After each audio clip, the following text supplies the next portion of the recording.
ሞት የሚሻርበት ስለሆነ ሴጣን የሚመታበት ስለሆነ ክርስቶስ ሴጣን ደግሞ ሽንፈትን ስለማይፈልግ መሸነፍን ስለማይፈልግ የክርስቶስን ስቅለት ይቃወማል፣ እንዳይሰቀል ይፈልጋል። እና የሚቃወሙትን እንኳን አስቀድሞ ገና አትሰቀል ይቅርብህ ሲሉ ይቆጣቸውና ይገስጻቸው ነበረ።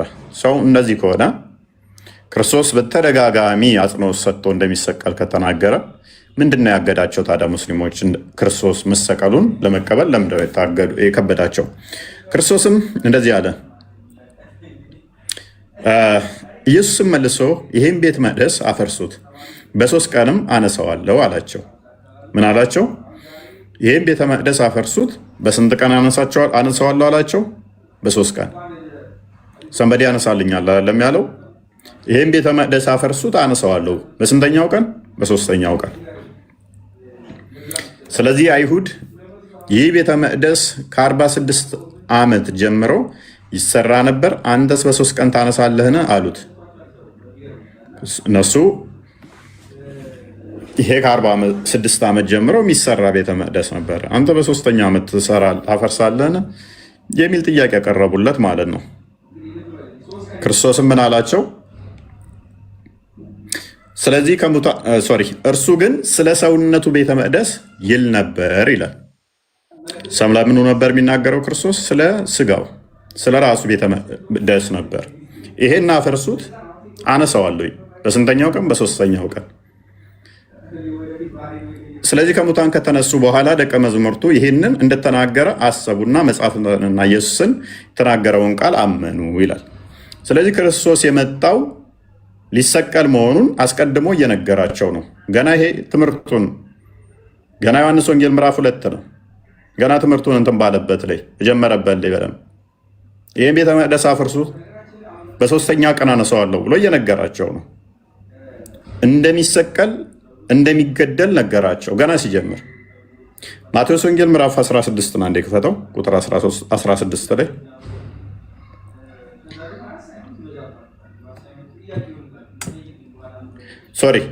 ማቴዎስ ወንጌል ምዕራፍ 20 ቁጥር 28 ላይ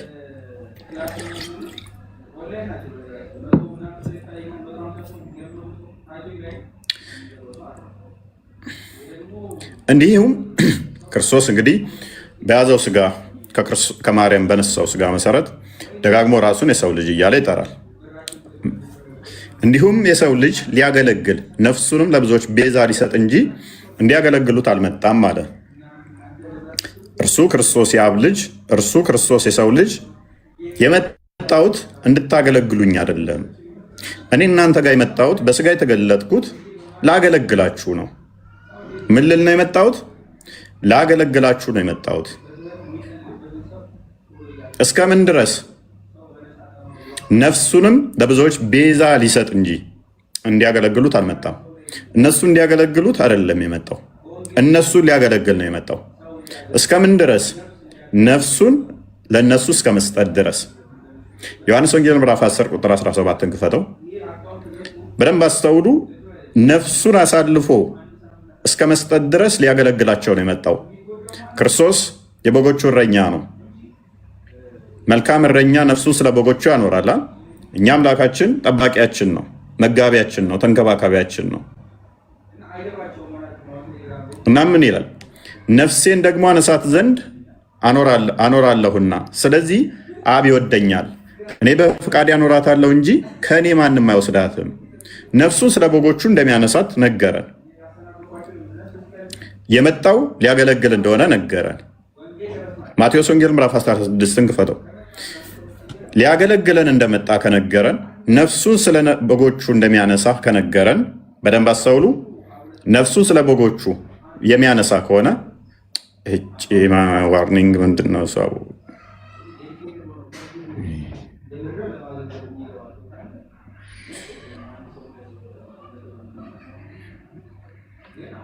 አሁን ምን ተፈጠረና ነው እንደሚሰጠኝ ማስጠንቀቂያ የሚሰጠኝ?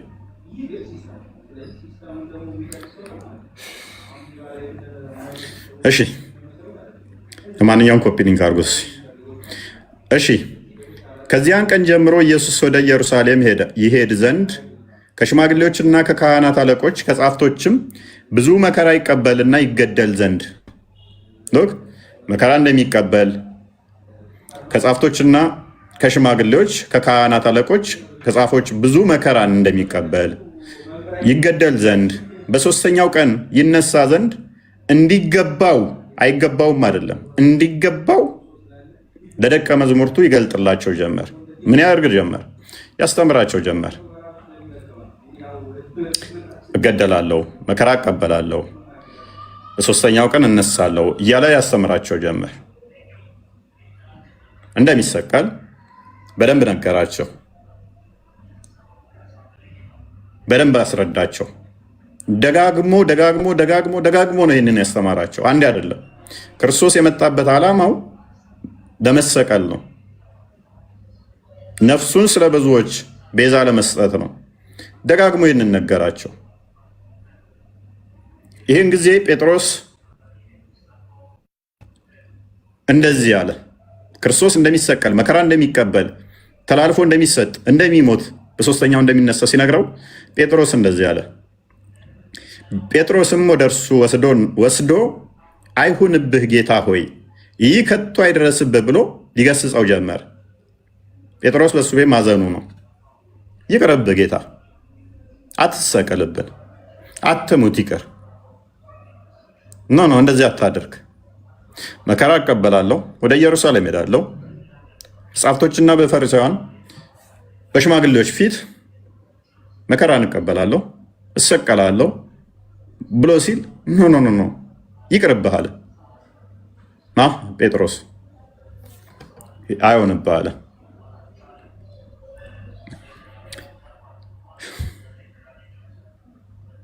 ኢየሱስ ምን አለው? እውነት ብለሃል፣ ይሄ ነገር ትክክል ነህ፣ መልካም ሀሳብ ነው አለው ኢየሱስ ምን አለው? እርሱ ግን ዞር ብሎ ጴጥሮስን ወደ ኋላዬ ሂድ አንተ ሴጣን፣ የሰውን እንጂ የእግዚአብሔርን አታስብምና እንቅፋት ሆነህብኛል አለው። ኖ እንዳትሰቀል ይቅር እያለ ጴጥሮስ እየሞገተ ያለው የማን ሀሳብ ይዞ ነው? የሴጣንን ሀሳብ ይዞ ነው ጴጥሮስ እየሞገተ ያለው። ክርስቶስ አልተሰቀለም አይሰቀል ብሎ ማለትም ሆነ አልተሰቀለም ማለት የሴጣን ሀሳብ ነው፣ የሴጣን አስተምሮ ነው። አወገዘው ክርስቶስ። ይሄንን ተለይከን ያለው የሰውን ነው የምታውቀው እንጂ አንተ የእግዚአብሔርን አታውቅም ማለት ነው። እኔ የመጣሁበት የተገለጥኩበትን ዓላማ አላወቅም ማለት ነው። ምክንያቱም ክርስቶስ የተገለጠው ክርስቶስ የመጣው ቤዛ ሊሆን በሞቱ ሞትን ሊሽር ዲያብሎስን ሊያፈርስ ነው። ዕብራውያን ምዕራፍ 2 ቁጥር 15 ና እንዲክፈተው ይቅርብህ ተው አትሰቀል ሲል ክርስቶስ ለምን እንደተወለደ ለምን መከራ እንደሚቀበል አልገባውም ጴጥሮስ ማለት ነው። እንግዲህ ልጆቹ በስጋና በደም ስለሚካፈሉ እርሱ ደግሞ በሞት ላይ ስልጣን ያለውን በሞት እንዲሽር ይኸውም ዲያብሎስ ነውና በሕይወታቸውም ሁሉ ስለ ሞት ፍርሃት በባርነት የታሰሩ የነበሩትን ሁሉ ነፃ እንዲያወጣ በስጋና በደም እንዲሁ ተካፈለ። ስለዚህ የዲያብሎስን ስራ ለማፍረስ ሞትን በሞቱ ለመሻር በስጋ እንደተካፈለ ጴጥሮስ አልገባውም ማለት ነው። ጴጥሮስን መገሰጽ ጴጥሮስ ክርስቶስን ተው ይቅር ጋር ማሂር አለ ማሂር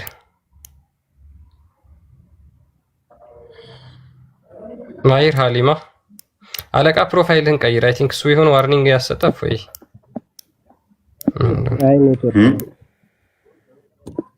አለቃ የሚል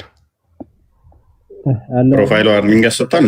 አይሮ ነው የሚያስፈራ ነገር ስለሆነ ሜቢ እንዴ እኔ አሁን በዋና አካውንት እኮ አላስገባ ብሎኝ በሌላ ስቀይር ነው የገባሁት። የሆነማ ለውጥ አለው። ኦኬ አይደን አላውቅም። እንግዲህ ትሰማለህ። እንኳን ደህና መጣ። አመሰግናለሁ። መልካም ሰምተዋል። ክርስቲያን አለ ምንድን ነው ጥያቄው?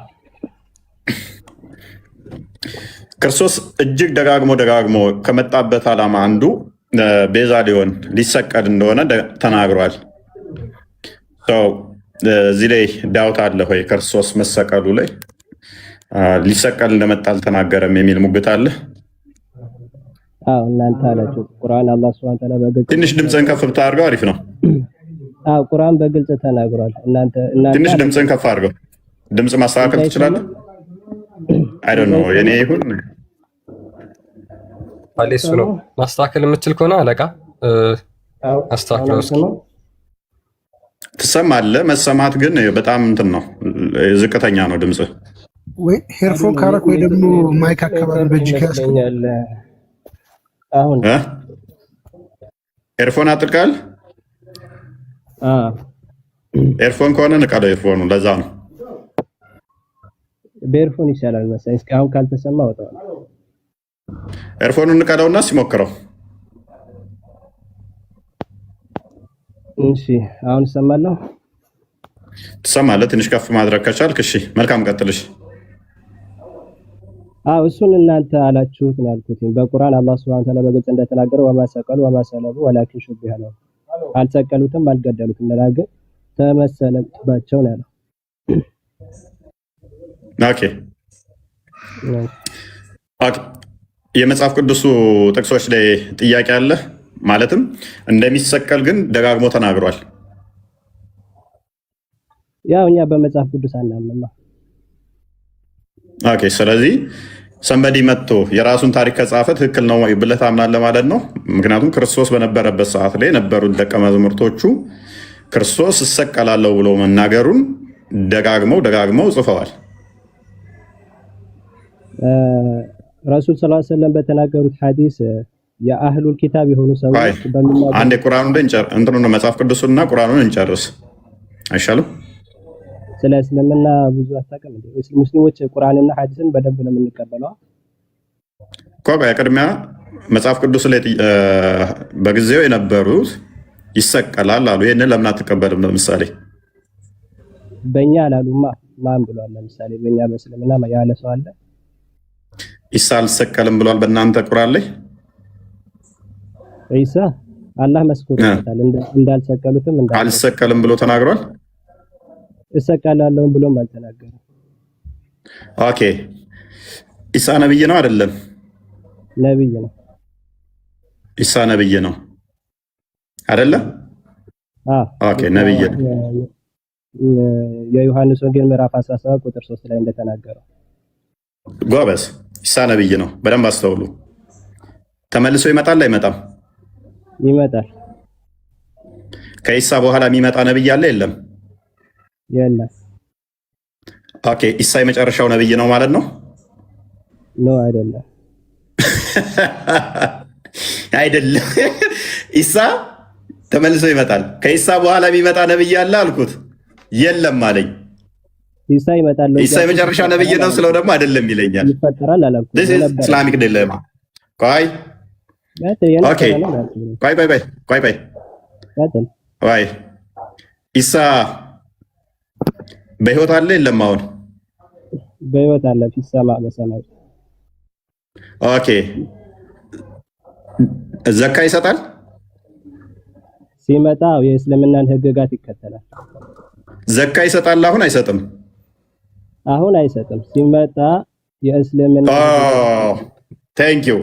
አንዴ ሱራ 19:31 አንዴ ክፈትልኝ ክርስቲያን።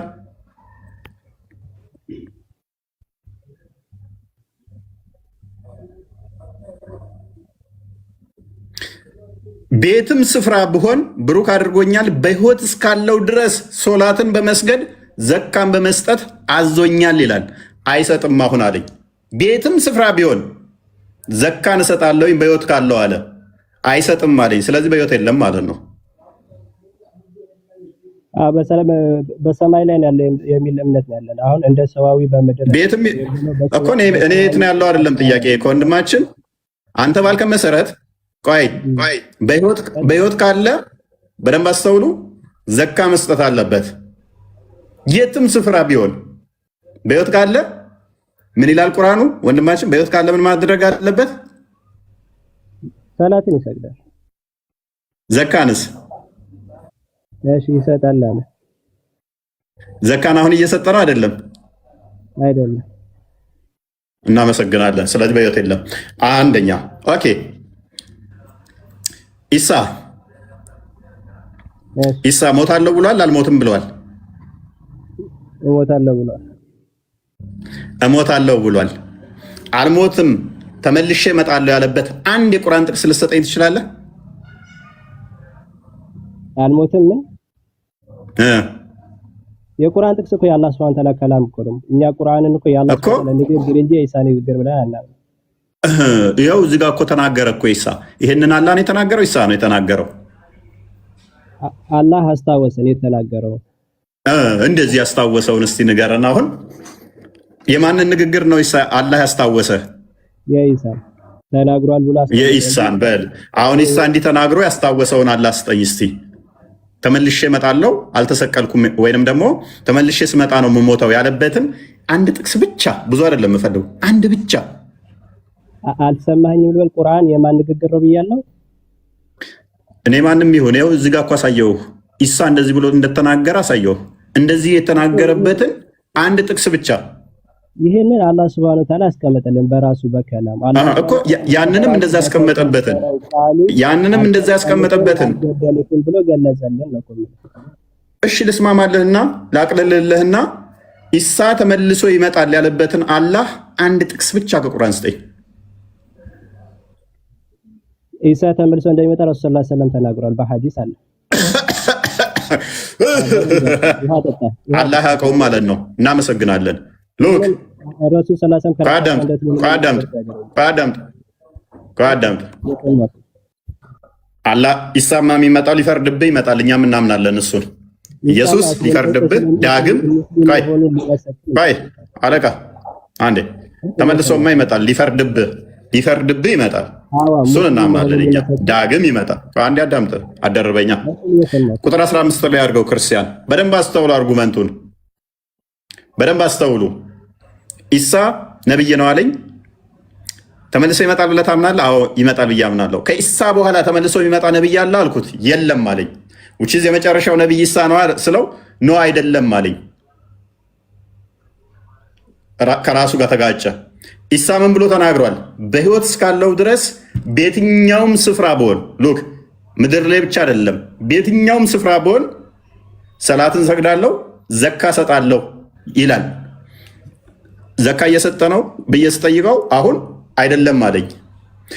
በህይወት የለም ማለት ነው። በራሱ ንግግር መሰረት በህይወት ካለ ዘካ መስጠት፣ ሰላም መስገድ ግዴታው ስለሆነ ነጠለና ሰላት እየሰገደ ነው፣ ዘካ ግን እየሰጠ አይደለም አለኝ። የሚል የለውም። በህይወት እስካለው ድረስ ዘካን ሰላትን አደርጋለሁ ብሏል።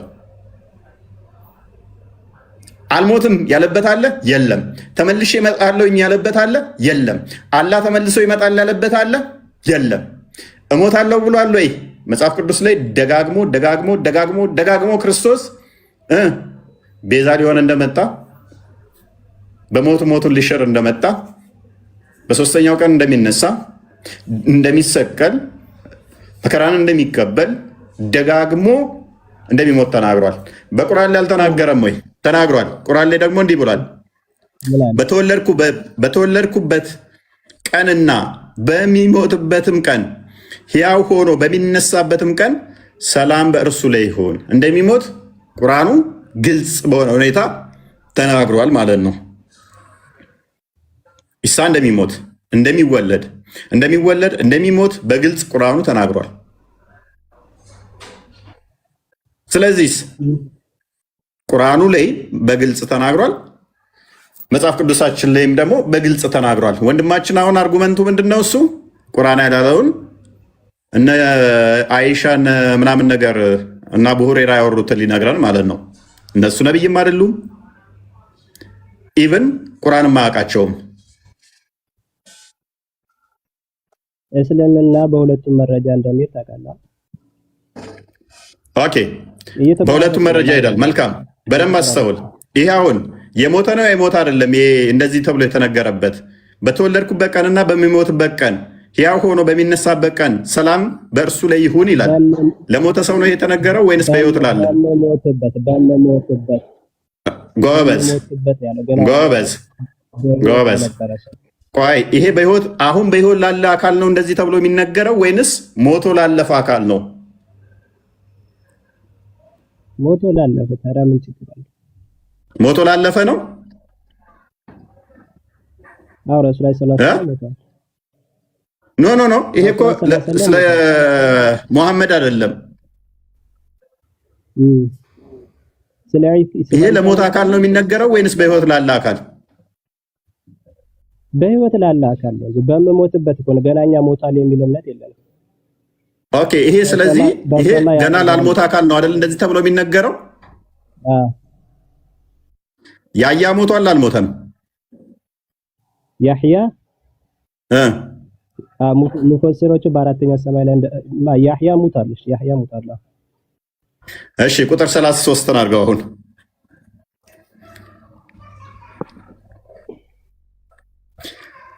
ሰላምን በእኔ ላይ ነው በተወለድኩ ቀን በምሞትበትም ቀን ሕያው ሆኜ በምቀሰቀስበትም ቀን በማስተውሉ ቁጥር 15 እና ቁጥር 33 ተመሳሳይ ናቸው። አለቃ እንዴት እንደተበላ አልገባውም። አሁን ተመሳሳይ ናቸው። ቆይ ምን አለን?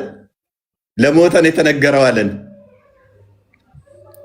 ጨረስን ማለት ነው። ኢሳ ሞቷል። ማን ነው ይሄ? ያህያ ይሄ ስለ ኢሳ አይደለም ያወራው። ተመሳሳይ ጥቅስ ነው። በምሞትበት ቀን ስላላልክ ገና አልሞተም የሚያሳይ ነው አልክ። ያህያ ሞቷል አልሞተም ስልህ ሞቷል አልክ። ስለዚህ በምሞትበት የሚለው አነጋገር ለሞተ ነገር የሚነገር ነው ማለት ነው። ለያህያና ለኢሳ የተነገረው ተመሳሳይ አረፍተ ነገር ስለሆነ ያህያ ሞቷል ካልክ ኢሳም ሞቷል። ፔሬድ። የሁለቱም አንድ አይነት አረፍተ ነገር ነው የተነገረባቸው። ሱራ ስንት ያህያው? 15 እና 33 ሱራ መርየም ላይ ሱረቱ መርየም ላይ ሱራ መርየም አላሁ ሙስተዓን። አገኘው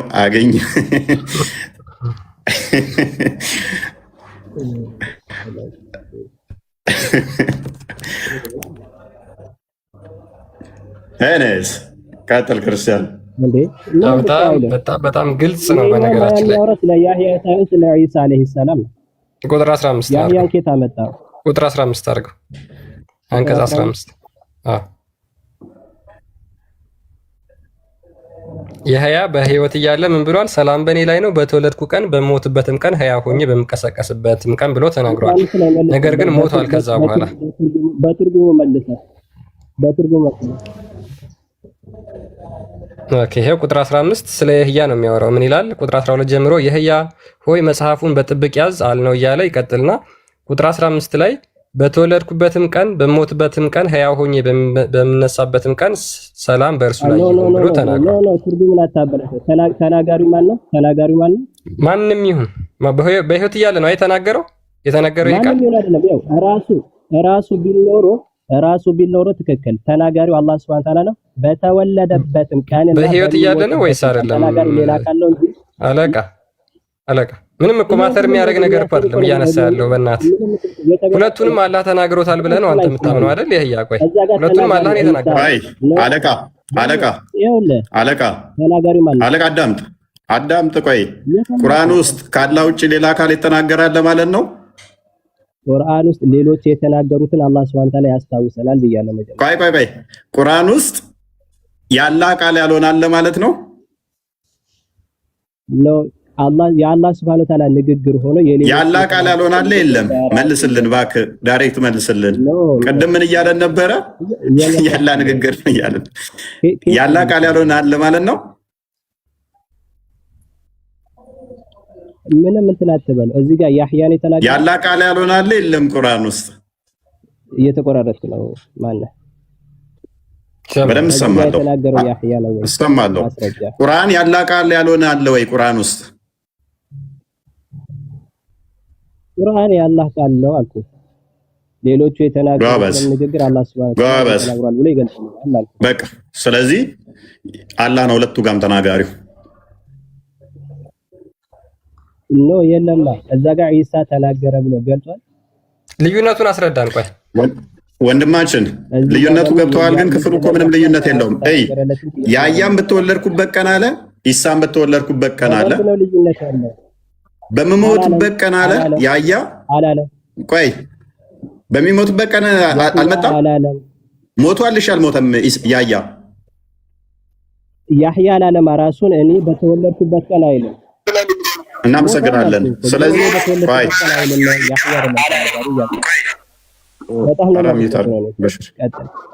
በጣም እናመሰግናለን። ቁርአን ውስጥ አላህ ያልተናገራቸው ፍጡር የተናገራቸው አሉ። እናመሰግናለን። እስማማለሁ። እኛም እያልን ያለነው አንድም ይሄንን ነው። ይሄንን ለምሳሌ አላህ ተናግሮታል። ያኛውን ደግሞ ኢሳን የተናገረው አይደለም። ኢሳ መናገሩን አላህ ሱብሓነሁ ወተዓላ ገለጸ። አለቃ ቆይ በቃ ችግር የለውም። እንደሚሞት አላህ የህያ እንደሚሞት ቀድሞ ተናግሯል አይደል? በህይወት እንደሚወለድም እንደሚሞትም ተናግሮለታል። ስለዚህ አላህ የህያ እንደሚሞት ከዛ ህያ ሆኖም እንደሚቀሰቀስ ተናግሯል አይደለ?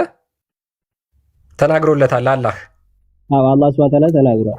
በጣም ጥሩ። እዚህ ጋር ደግሞ ኢሳ ራሱ ነው የተናገረው ስለራሱ ማለት ነው። ኢሳ ራሱ ስለራሱ ምን ብሎ ተናገረ? በተወለድኩበትም ቀን በምሞትበትም ቀን ህያ ሆኜ በምቀሰቀስበትም ቀን ብሎ ራሱ ኢሳ ተናግሯል ማለት ነው ስለራሱ።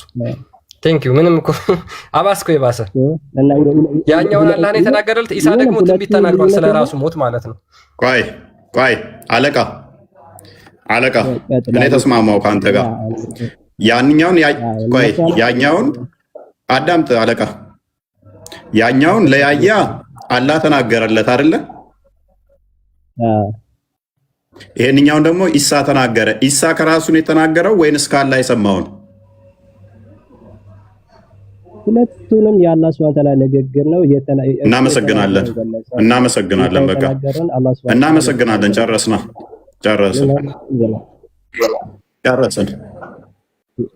ኦኬ ሙቤም አለና ሰላም ናችሁ? ይደርባል። አይ ቲንክ ድምፅህን አስተካክለው ወይ አንዴ ጥያቄ አለኝ። ጥያቄ በኋላ ላይ አሁን ስዕለቱ ላይ ብቻ ሙቤ። እሺ ማሄር ይቀድማል። አይ ቲንክ ማሄር እና አሊማ መቀጠል ይችላሉ።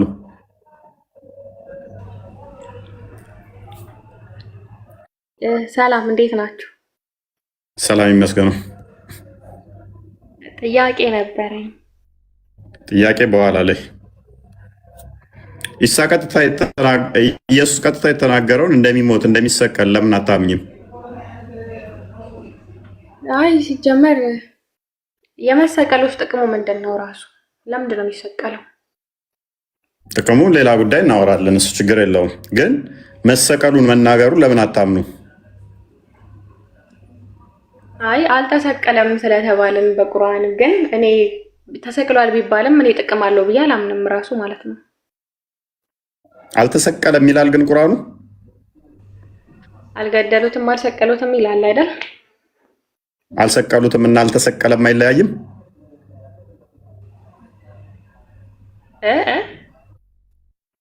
አልሰቀሉትም አልገደሉትም እና አልተሰቀለም ልዩነት አለ የለውም? እንዴት ነው የሚለያየው? ተሰቅሏል ለሚሉ ሞተ ለሚሉ ሰዎች ነው አይደል? አልተሰቀለም አልተገደለም የተባለው እንደዛ ብሎ ለሚያምኑ አልተሰቀለም ከሆነ ከና አልተሰቀለም ሊሆን ይችላል። እሱ ላይ ሲሆን አልሰቀሉትም ሲሆን ግን ሰቀልን የሚሉት አካላት ስፔሲፊክ አካላቶች እናንተ እንዳላችሁት አይደለም ለማለት ሊሆን ይችላል።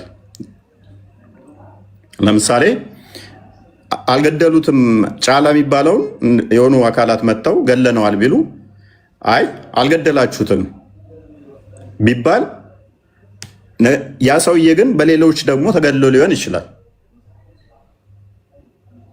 እንዴ አልተገደለም ከተባለ እኮ አልተገደለም። ምንድነው ልዩነቱ ራሱ? እንዴ በጣም ታወሳስባለህ እንዴ እያልኩሽ ያለው ገዳዮቹ እናንተ አይደላችሁ። ለምሳሌ እሺ ሱራ 8:17 አንዴ ክፈትልኝ ክርስቲያን። ይሄንን እስቲ አንድ ያስረጅኝ። ለምን መጽሐፍ ቅዱስ ላይ አልጠየቅህም? እፎይ እኔ ጥያቄ ልጠይቅ ነው የገባሁት። ትጠይቂያለሽ። ይሄን ክፍል አንብቤው እስቲ።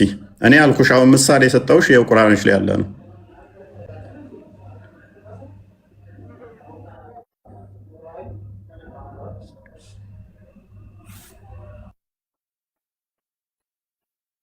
ይሄን ክፍል እስቲ አሁን ፈስሪው። እንዴት ነው የምፈስረው? አንብበዋ። ከተነበበ እኮ ግልጽ ነው አይደለ? እኔ ግልጽ አልሆነልኝም። ምክንያቱም አልገደላችኋቸውም አለ። አልገደላችሁም አለን። አሁን አልገደላችሁም እያለ ነው ክፍሉ አይደለ? ግን አላህ ገደላቸው አለ። ኦኬ። ስለዚህ እንደዚህ ከሆነ እነሱ ነፃ ናቸው፣ ምንም እጃቸው እዛ ነገር ውስጥ የለም ብለን ስናስብ ጭብጥን አፈር በወረወረ ጊዜ አንተ አልወረወርክም አለ። ኦኬ። አፈር በወረወራችሁ ጊዜ እናንተ አይደላችሁ መወረወራችሁት አለ። ግን አላህ ወረወረው አለ። አላህ ወረወረው ወደ አይኖቻቸውም አደረሰው አለ። ስለዚህ አላህ ከአርሽ ላይ መጥቶ ጭብጥ አፈር አንስቶ ሰዎቹ ላይ ወረወረባቸውና አይናቸው እስከተተ አላህ ለአማኞቹም ከእነርሱ የሆነን መልካም ጸጋ ለመስጠት ይህንን አደረገ። አላህ ሰሚ አዋቂ ነው አለ። ይህን ክፍል እስቲ ያስረጅኝ። እናንተ አልገደላችሁም፣ አላህ ገደላቸው። ጭብጥን አፈር በወረወርክም ጊዜ አንተ አልወረወርክም፣ ወረወርክ ይለውና መልሶ ደግሞ አንተ አልወረወርክም ምን ማለት ነው? ኦኬ እኔ ጭብጥን ወረወርኩኝ ገደልኩ ስል ነው አንተ አይደለም የገደልከው፣ አላህ ነው የገደለው። ጭብጥ አፈር አንተ ነው የወረወርክና አይናቸውን የመታው። ኖ አንተ ግን አይደለም የመታው፣ አላህ ነው የመታው። ይህን ክፍል አስረጅኝ እስኪ። እኔ አላስረዳም፣ ጥያቄ ልጠይቅ ነው የገባሁት። ግን አልገደላችኋቸውም ሲል እነማንን ነው እንደዚህ እያለ ያለው? ለእነማን ነው የተናገረ ያለው? ምን ስለምንድን ነው የሚያወራው? ስለ መሐመድ እና ተከታዮቹ በጦርነት ላይ በነበረ ጊዜ። ምን አገናኘው ከዛ ጋር? በደንብ ይገናኛል። ኢሳንም አልገደሉም ሲል በተመሳሳይ እኔ ነኝ እንጂ የምገለው በእናንተ ኃይል በእናንተ አቅም አይደለም እያላቸው ነው። ሰቀልን አላችሁ እንጂ እናንተ አልሰቀላችሁትም ነው። እኔ ነኝ የሰቀልኩት ነው። የሚገለው አምላክ አይደለም። እናንተ ገለናል ብላችሁ ትላላችሁ። ቆይ እናንተ ገለናል ትላላችሁ፣ አልገደላችሁትም። መግደል የምችለው እኔ ነኝ ነው። እነሱ እኮ ድንጋይ አንስተው ወርውረዋል፣ አፈር ወርውረው እኮ አይናቸውን መጥተዋል እነኛ። ነገር ግን በእናንተ ኃይል አይደለም በእናንተ አቅም አይደለም፣ እኔ ነኝ አይናቸው ላይ ያደረስኩት፣ እኔ ነኝ የወረወርኩት ሲል አላህ መጥቶ ድንጋይ አንስቶ እየተወራወረ ተደባድቦ ነው። መቼም አትይኝም። እናንተ አልወረወራችሁም፣ የወረወርኩት እኔ ነኝ ሲል አላህ መጥቶ ተወራውሮ ነው ብለሽ ነው የምታምኚው? አይለማ እንደዛ። እንዴት ነው እንደዚህ የምትለው አንተ? አይልም እንዴት ያለሽ አንዴ ሙቤ አይልም እንዴት ያለሽ? ክፍሉ እኮ ግልጽ ነው። ከዛ ጋር ነው እያልካለው። ቆይ ጭብጥን አፈር በወረወርክም ጊዜ ማን ነው ወረወርክ የተባለው? አላህ ነው ወይንስ ሙሐመድ እና ተከታዮቹን ነው? አይ አላህንማ አይደለም። ኦኬ አላህን ካልሆነ አልወረወርክም አለው። እሺ በወረወርክም ጊዜ ብሎ አልወረወርክም ማለት ምን ማለት ነው? አስረጅኝ እስኪ። ሁለቱም የሚጋጩ ነገር ናቸው። በወረወርክም ጊዜ አልወረወርክም፣ ሁለቱ አይጋጩ? አይ አንተ አትገላቸውም ለማለት ይሆናል። ሲጀመር ጥያቄም ራሱ ትክክል አይደለም። በጣም የተወሳሰበ ጥያቄ ነው የምጠይቀው። በጣም ግልጽ ነው። ክፍሉን ይኸው። በወረወርሽም ጊዜ አልወረወርሽም ብልሽ ምን ማለት ነው? አንቺ በወረወርሽ ጊዜ ድንጋይ አልወረወርሽም ብልሽ ምን ማለት ነው? ሁለቱም የሚጋጩ ናቸው። እነኝን አስማሚልኝ። እሺ አቅም የለሽም ለማለት። ፕሊስ አለቃ ጣልቃ ትግባ። ምን አልሽ? ቀጥልሽ ጠይቀኝ እንደገና። ድንጋይ በወረወርሽ ጊዜ አልወረወርሽም ተብለሽ ከተባልሽ ምን ማለት ነው? በወረወርሽም ጊዜ አልወረወርሽም ማለት እኔ እንጃ አላውቅም። እሺ አልገደልሻቸውም አላገደለስ ብል እኮ ነው ያልገደልኳቸውም እሱ ገድሏቸዋል ማለት ነው። አገልጽ እኮ ነው እንዴ? ምንድን ነው የምትጠይቀኝ? አንቺ አልወረወርሽም ግን ድንጋዩን እኮ እኔ በወረውርም እኮ ነው ያልገላቸውም። አላህ ነው አይደለም የሚገላቸው፣ ግን ለዛ ሰበብ ሊሆን ይችላል እኔ ማለት ነው። ሰበብ ሊሆን ይችላል። አልገደሉትም አልሰቀሉትም የሚለውም ገዳዩ አላህ ነው እናንተ አይደላችሁም ከሚል አንጻር የተነገረ ነው። ከዚህ ጥቅስ ውጭ የሌለውም ለዛ ነው እኛም እያልን ያለ ነው። እነኛ ሰዎቹ ገለናል ብለው ሲፎክሩ እናንተ ገዳይ አይደላችሁም፣ ገዳዩ አላህ ነው። እነኚህ ሰዎች ወርውረው አልወረወሩም የተባሉት ምክንያት በእናንተ አቅም አይደለም። እነኛም ሰቅለናል ቢሉም አልሰቀላችሁም፣ የእናንተ አቅም አይደለም። ልቀጥል እፎይ? ትጨርስ አሊማ። ተቃርነዋለሽ እዚህ ላይ? አይ ልጠይቅህ እኔ ጥያቄ መጨረሻ ላይ አሁን ስቅለቱ ላይ ብቻ እኮ ስለ ስቅለቱ እኮ ነው። አስረዳኝ ስለ ስቅለቱ። ኦኬ እንደሚሰቀል የተናገረውን ታምኝበታለሽ አታምኝበትም? እኔ አላምንም። እኔ ቢሰቀልም ባይሰቀልም ጥቅም የለውም እያልኩ ነው። እኔ ቁርአን ላይ ራሱ እንደተሰቀለ ቢቀመጥ ራሱ እዚህ ተሰቅሏል ራሱ ቢል እኔ ለኔ ማለት እናንተ ተሰቀለልን የምትሉት አሁን ለኃጢአታችሁ ነው አይደለ? እኔ እንደዛ አላምንም፣ አልቀበልም። እንደዛ ቢል ራሱ ኦኬ ለምን አትቀበዩ? ለምንድን ነው የሚሰቀለው? እሱ ተሰቅሎ ነው እንዴ የምድነው? ኦኬ መሰቀሉ ላንቺ ጤናማ አይደለም ብለሽ ነው የምታምኙ? ማለት ለመዳን ይሄ አስፈላጊ አይደለም ብለሽ ነው የምታምኙ? አይ እንዴት አምላክ ይሰቀላል? አዎ አምላክ ለኔ ብሎ አይሰቀልም። አምላክ ላንቺ ብሎ ግን በየቀኑ ለሊት ወደ ቅርቢቱ ሰማይ ይመጣል አይደለ? እኔ መስ ስላንተ እኮ ነው የጠየኩት አሊማዬ። በየቀኑ ግን ከምሽቱ ለሊት ካርሽ ላይ በየቀኑ ለሊት ይመላለሳል። አንድ ቀን አይደለም።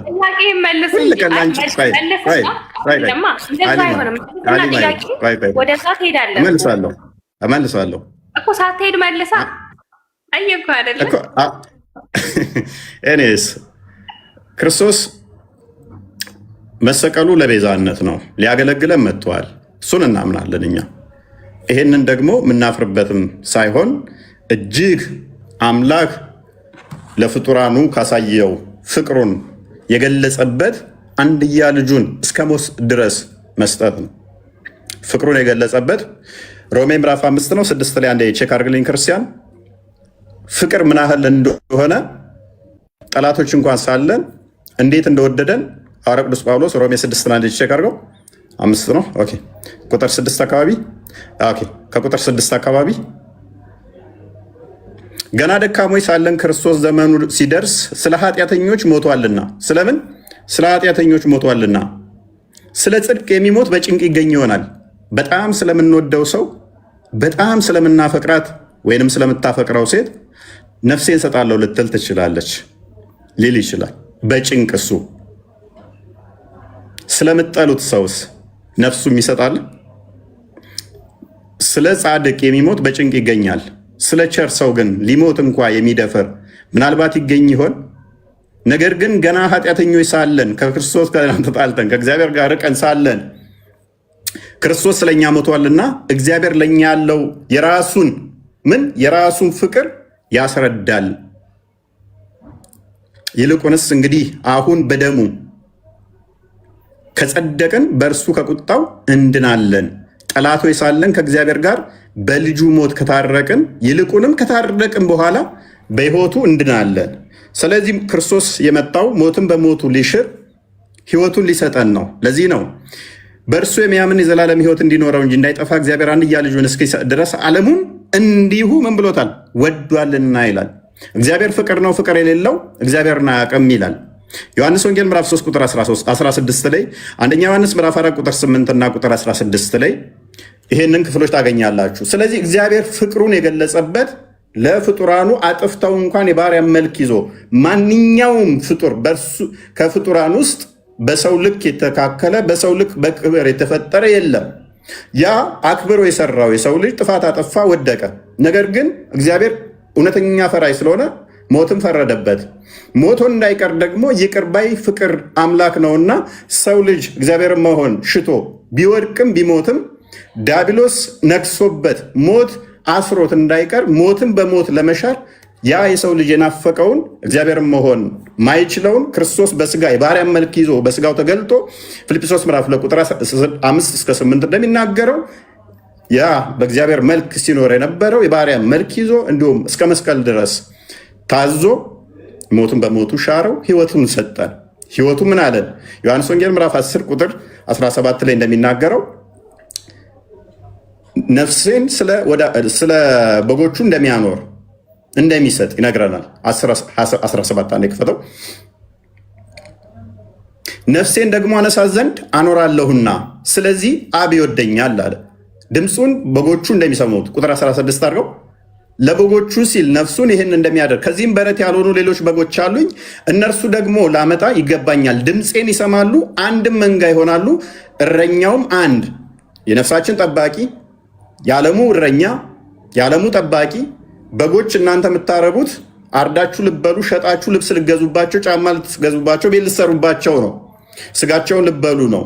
የእኛ ጌታ የእኛ አምላክ ክርስቶስ የበጎቹ እረኛ፣ እውነተኛው ጠባቂ፣ የነፍሳችን ጠባቂ እርሱን አርደን የምንበላው አርዶ የሚበላን ሳይሆን ነፍሱን ስለኛ የሚሰጥ ስለ በጎቹ የሚታረድ ስለ በጎቹ ፍቅሩን እንዲህ የገለጠ ነው። ጠባቂያችን ድምፁን የምናውቀው እርሱም የሚያቀን ነፍሱ ስለኛ ሰጥቶ ዮሐንስ ወንጌል ምዕራፍ 11 ቁጥር 25 ላይ የሚያምንብኝ ቢሞት እንኳን ለዘላለም ይኖራል ብሎ የነገረን የሚያምንበት ምን የዘላለም ቢኖር ኢየሱስም ትንሣኤና ሕይወት እኔ ነኝ። ትንሣኤ እርሱ ብቻ ነው። ሕይወት እርሱ ብቻ ነው። የሚያምንብኝ ቢሞት እንኳን ሕያው ይሆናል። ሕያው የሆነም የሚያምንብኝ ሁሉ ለዘላለም አይሞትም። ይህን ታምኛለሽ አለ። ክርስቶስ በስጋ የተገለጠው ሕያው አምላክ በስጋ የተገለጠው የባሪያውን መልክ ይዞ የመጣው ያ የማይዳሰሰው የማይነካው የማይሞተው የማይጠማው የማይራበው የማይመታው በስጋ ተገልጦ ተዳሰሰ፣ ተመታ፣ ታመመ ስንል እኛን ለማክበር እሱ የባሪያን መልክ ይዞ መጣ። እግዚአብሔር እንዴት እንደዚህ ይሆናል በሚለው ከሄድን አይደለም የባሪያን መልክ ይዞ መምጣቱ እኛን በመጀመሪያ መፍጠሩ በራሱ ለሱ ክብር ነው ወይ? እርሱን ከፍ የሚያደርገው የሚያከብረው ነው ወይ? እኛን መፍጠሩ ራሱ እርሱ ጎሎበት የሆነ ነገር አስፈልጎት እዚህ ጋር መስራቱ እሱን ከፍ የሚያደርገው ነው ወይንስ እርሱ የባህሪ ገዢ ለፍጡራኑ የጸጋ ገዢ ሊሰጥ ነው? ጸጋውን ሰጥቶን በጸጋ ሰጥቶን የጸጋ ገዢ እንድንሆን አደረገን እንጂ የሆነ ነገር አስፈልጎት መፍጠሩ በራሱ ሀሊማ በጭቃ አንቺን መስራቱ በራሱ አላ እሱን ከፍ ያደረገው ይመስልሻል? አንድ ሰው ቴሌቪዥን ሲሰራ ወይም ሞባይል ቢሰራ በዛ በቴሌቪዥን ወይም በሞባይል በፈጠረው ሊመሰገን፣ ሊከበር፣ ሊሸለም ይችላል።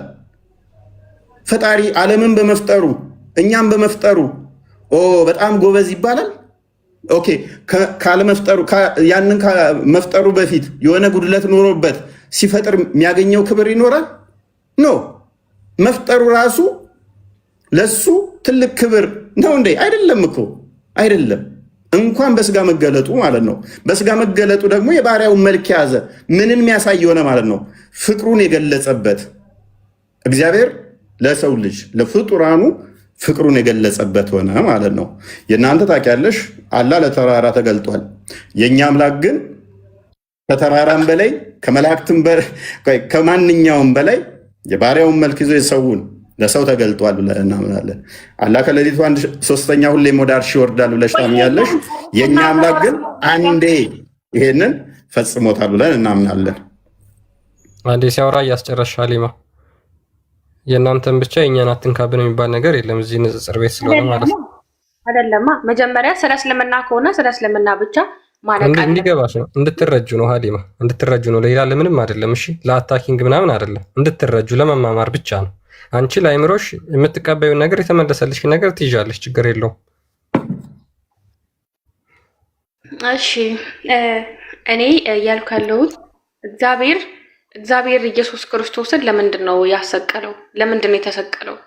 ኦኬ እግዚአብሔር እኛን ለመማር ብሎ እንዴት እሱን ካስገደለ እሱ ከሞተ ራሱ ፍትሃዊ አይደለም ማለት ነው። ለምን ኢየሱስ ይሞታል?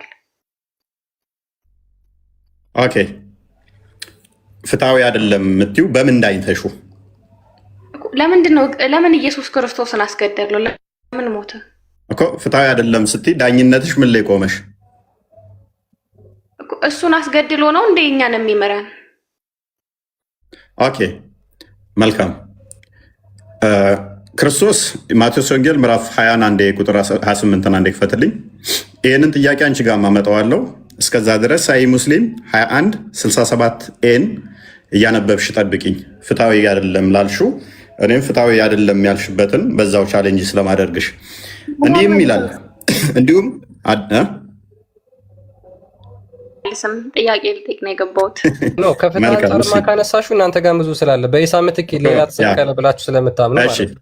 ያ እንዲህም ይላል ሀሊማ፣ እንዲሁም የሰው ልጅ ሊያገለግል ነፍሱንም ለብዙዎች ቤዛ ሊሰጥ እንጂ እንዲያገለግሉት አልመጣም አለ። ክርስቶስ የመጣሁት ለእናንተ ቤዛ ልሆን ነው ላገለግላችሁ እንጂ እንድታገለግሉኝ አይደለም አለ። ስለ ፍትህ አንጻር የምናነሳው ከኛ አንጻር ነው ወይንስ ከሱ አንጻር?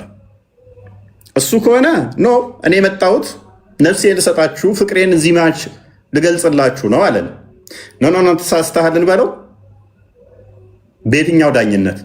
እኔ የመጣሁት ላገለግላችሁ ነው ሲለን ማገልገል ትክክል አይደለም። በምን በየትኛው ህግ? ዮሐንስ ወንጌል ምዕራፍ 13 ቁጥር 13 አንድ ይክፈተው። ለምንድን ነው የመጣሁት አለን? ላገለግላችሁ።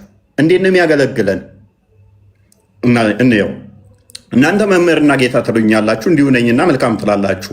እንግዲህ እኔ ጌታና መምህር ስሆን እግራችሁን ካጠብኩ እናንተ ደግሞ እርስ በርሳችሁ እግራችሁን ትተጣጠቡ ዘንድ ይገባችኋል አለ። እኔ መምህራችሁ ጌታችሁ ስሆን እግራችሁን ካጠብኩ እናንተ ይህንን ታደርጉ ዘንድ ይገባል ብሎ አገልግሎቱ እግር እስከ ማጠብ ድረስ እንደሆነ ነገረን። እኔ ለእናንተ እንዳደረግኩ እናንተ ደግሞ ታደርጉ ዘንድ ምሳሌ ሰጥቻችኋለሁ አለን። እኔ የተገለጥኩት ምን አይነት ፍቅር ስቦኝ እናንተ ጋር መጣው፣ ይሄን አደረግኩኝ። ፍቅሬ ደግሞ እስከ ሞት ድረስ እናንተን የሞት ያ አዋጅ የታወጀባችሁን በሞት ሽርና ሕያውነትን ሰጣችኋለሁ። ፍቅሬን እስከ ሞት ድረስ ገልጽላችኋለሁ። እናንተ ግን ለወንድሞቻችሁ ደግሞ ይህንን አድርጉ። አንደኛ ጴጥሮስ ምዕራፍ 2 ቁጥር 22 አንድ ይክፈተው። ይህንን አድርጉ አለን። ኖ ይሄ ጤናማ አይደለም፣ ትክክል አይደለም። በየትኛው ህግ እናየዋለን? ክርስቶስ ቤዛ ሊሆነን ጥፋታችንን ራሱ ሊከፍልልን ትክክል አይደለም የሚባለው መቼ ነው? እና በግድኛ ብንለው እና አድርግ ብለን እኛ ብንሆን አዛዦቹ አንቺ ያልሺው ትክክል ይሆናል። ሰንበዲ ሳይፈልግ ና እንዲህ ተቀጣልኝ መቀጣት አለብህ ብለን እኛ ብንሆን እሱን ያዘዝ ነው ያለ ፍላጎቱ ቢሆን ያለ ፍቃዱ ቢሆን እሱ ሳይፈቅድ እሱ ሳያፈቅር ቢሆን አንቺ ያልሺው ትክክል ነሽ። የተጠራችሁ በዚህ ነውና ክርስቶስ ደግሞ ፍለጋውን እንድትከተሉ ክርስቶስ ምሳሌ ትቶላችሁ ስለ እናንተ መከራን ተቀብሏልና እኛ እሱን ፍለጋ ተከትለን ምሳሌ ተወልን። እርሱ ኃጢአትን አላደረገም፣ ተንኮልም በአፉ አልተገኘበትም። ሲሰድቡት መልሶ አልተሳደበም፣ መከራን ሲቀበል አልዛተም። ነገር ግን በጽድቅ ለሚፈርድ ራሱን አሳልፎ ሰጠ። ለኃጢአት ሞተን ለጽድቅ እንድንኖር እርሱ ራሱን በስጋው ኃጢአታችንን በእንጨሌ የተሸከመ በመገረፉ ቁስል ተፈወሳችሁ አለን። ስለዚህ ክርስቶስ ፍለጋውን እንድንከተል ይሄ ሁሉ ካደረገልን፣ ምሳሌውን እንድንከተል ይሄ ሁሉ ከሰጠን፣ ይሄ ሁሉ ምሳሌ ካደረገልን ይሄ ትክክል አይደለም። በየትኛው? ራሱ እኮ ነው ፍቅር ስቦት መጥቶ ይሄን ያደረገው። ራሱ ነው ወዶ ፈቅዶ ይሄን ያደረገው። ኖ ስህተት ነው ካልን በየትኛው ህግ በምኑ ስህተት ነው ለማለት? ነገር ግን እግዚአብሔር በምህረቱ ባለጸጋ ስለሆነ ከወደደን ከትልቅ ፍቅሩ የተነሳ በበደላችን ሙታን እንኳ በሆን ጊዜ ከክርስቶስ ጋር ህይወትን ሰጠን፣ በጸጋ ድናችኋልና ይላል 3:16 ዮሐንስ 3። ስለዚህ ከጸጋው አንጻር ከፍቅሩ አንጻር እንዲሁ ከወደደንና ይሄንን ካደረገልን በእርሱ የሚያምን ሁሉ የዘላለም ህይወት እንዲኖረው እንጂ እንዳይጠፋ እግዚአብሔር አንድያ ልጁን እስኪሰጥ ድረስ ዓለሙን እንዲወዷልና እዚህ ስማች ፍቅሩን ከገለጸልን ኖ አንተ ተሳስተሃል። በምን ህግ? ምኑ ነው ስተት? እኛ ብንሆን ያዘዝነውና ሳይወድ ሳይፈቅድ እሱ ሳይወደን በግድ አድርግ ብንለው እኛ ብንሆን ኢትስ ኖት ፌር፣ እንደዚህ መሆን የለበትም እንላለን። ሳይ ሙስሊም 1:67 ኤሌ እንዳለው ትክክል አይደለም እንላለን፣ ስተት ነው እንላለን። ራይድ አሰሊን 432 ወይም ደግሞ ሳይ ሙስሊም 21:67 ኤሌ ለምሳሌ The messenger of Allah said, ያላ መልክተኛ እንዲህ አለ, on the day of resurrection Allah will deliver to every Muslim, a Jew or a Christian, and say, this is your ransom from hellfire. በቂያማ ቀን አይሁድ ወይንም ክርስቲያን ለእያንዳንዱ ሙስሊም አላህ ቤዛ አድርጎ የሰጠውና ይህ ከገሃነም መዳኛህ ነው ይለዋል አለ። እኔ አሁን ለማንኛውም ሙስሊም ቤዛ መሆን አልፈልግም። ያው እኔ ፍላጎቴ አይደለም። ክርስቶስ ግን ወዶ ፈቅዶ እኔ ቤዛ ሆነሃለሁ አለኝ። ኢትስ ኖት ፌር፣ ትክክል አይደለም ብላ ሀሊማ እየሞገተች ነው። አልፈልግም ቤዛነት እሱ እንዲሆነኝ አለች። ነገር ግን አላህ ደግሞ ምንድን ነው በቂያማ ቀን ለእያንዳንድሽ ሙስሊም አንድ አይሁድ ወይም ክርስቲያን ቤዛ ይሆንሻል ያለ ፍላጎቴ በግዴታ ማለት ነው። መሆን አልፈልግም እኔ ግን። ክርስቶስ ግን ወዶ ፈቅዶ ቤዛ ልሁናችሁ አለ። የትኛው ነው ሴንስ የሚሰጠው? የትኛው ሴንስ የሚሰጠው? ደማወራው ላይ ልጠይቅህ አልገባኝም። አንድ ጥያቄ ልጠይቅህና ይበቃኛል። ኢየሱስ ክርስቶስ በራሱ ነው የተነሳው? ማለት ከሞት ሲነሳ ማለት ነው በራሱ ነው የተነሳው? በራሱ ነው የተነሳው። ያ በራሱ ነው የተነሳው። ሽንስ በራሱ ነው የተነሳው ማለት መንፈስ ቅዱስ ማስነሳው ቢባል አብ ማስነሳው ቢባል ችግር የለውም። በራሱም ተነስቷል። አንዲት ፍቃድ አንዲት ስልጣን ስላለ ለአብም ቢነገር ለወልድም ቢነገር ለመንፈስ ቅዱስም ቢነገር ችግር የለውም። ሮሜ ምዕራፍ 11 ላይ መንፈስ ቅዱስ እንዳስነሳው ይናገራል። ዮሐንስ ወንጌል ምዕራፍ 2 ላይ አብ ራሱ ወልድ ራሱ እንደሚነሳ ይናገራል። ሐዋርያት ሥራ ምዕራፍ 2 ላይ አብ እንዳስነሳው ይናገራል። ስለዚህ አንዲት ፍቃድ አንዲት ስልጣን ስላለ በአብም ቢነገር በወልድም ቢነገር ችግር የለውም። ምን ላይ ነው ወልድ ራሱን እንደሚያነሳ የተነገረው? ዮሐንስ ወንጌል ምዕራፍ 2 ቁጥር 19